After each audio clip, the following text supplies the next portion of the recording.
Hello everyone. I would like to show you how to think in English only. Now, this is not an entertainment video. This is for you to learn how to learn English the same way that native speakers learn. Okay, so first thing is we have in our minds an idea. So we have a girl and this girl, right? Well, we don't have to say anything in words so far. This is just in your mind, right? So you have a picture or an idea in your mind. And your job is to turn this idea into language.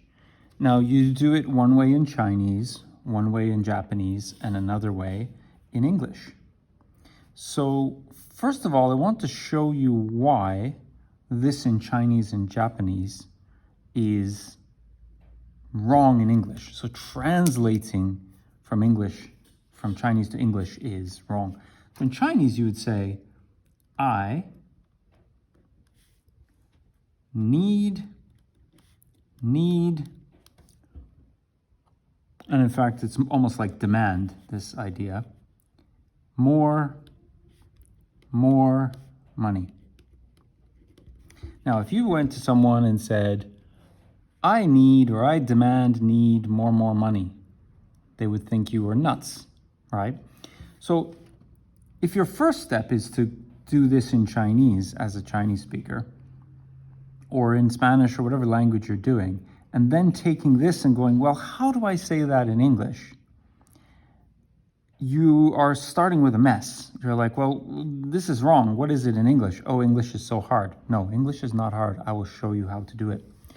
If you were trying to do it from Japanese, you would say, more, o, gold, ga, need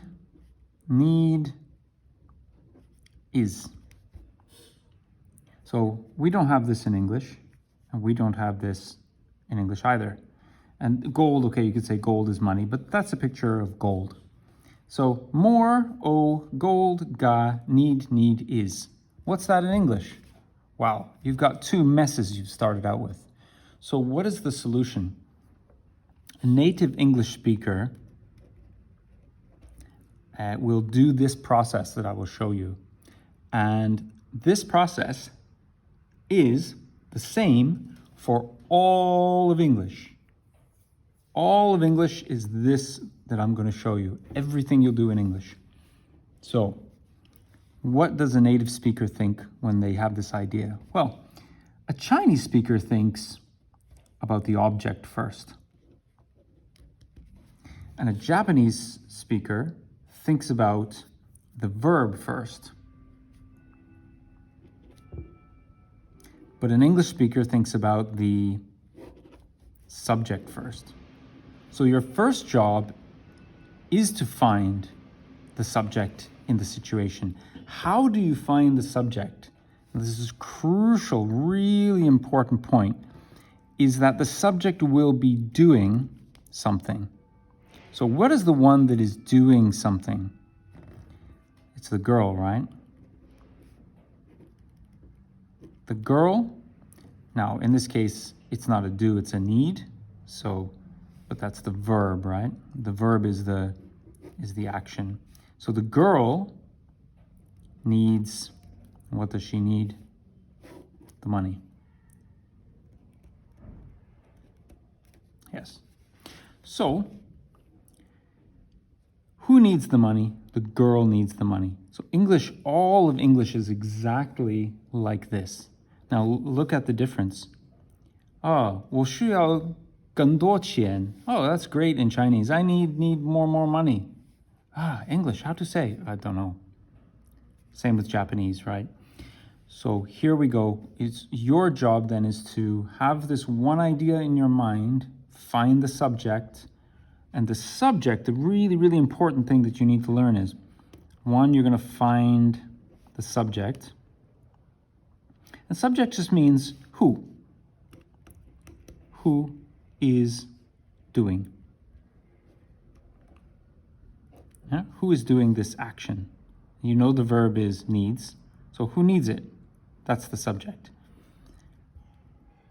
Now, let's say we have a table here.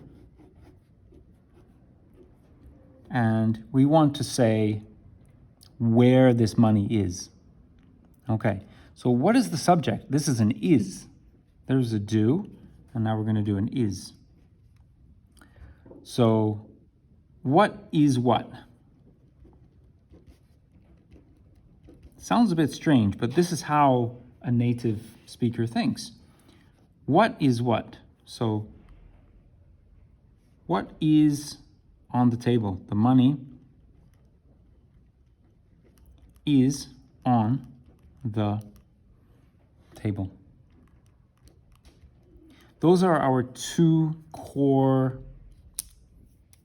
verbs, our two core sentences. You're doing something, or you are something, or you need, or you have, or you want.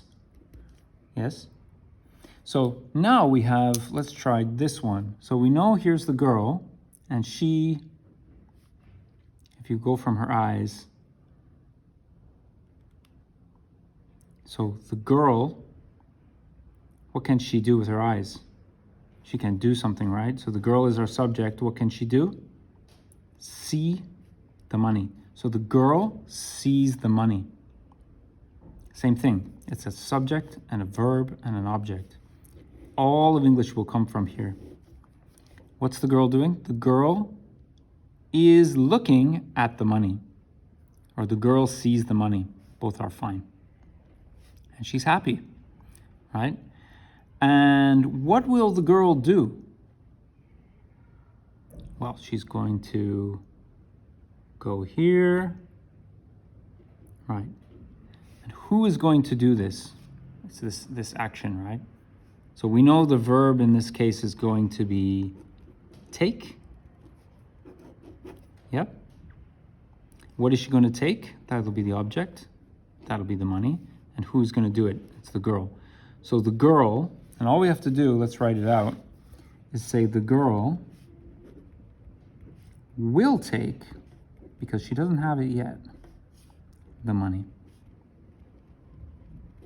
And that's a simple SVO. So the key is, in your mind, you have whatever idea.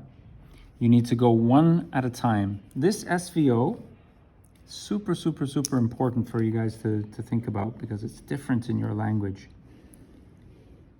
This SVO is one idea. One, only one. When I say one idea, it means one subject is verbing one thing. Right? So who is verbing this? Who wants this? Who has this? Who needs this? Who is this? The girl is my sister, right? And the girl, who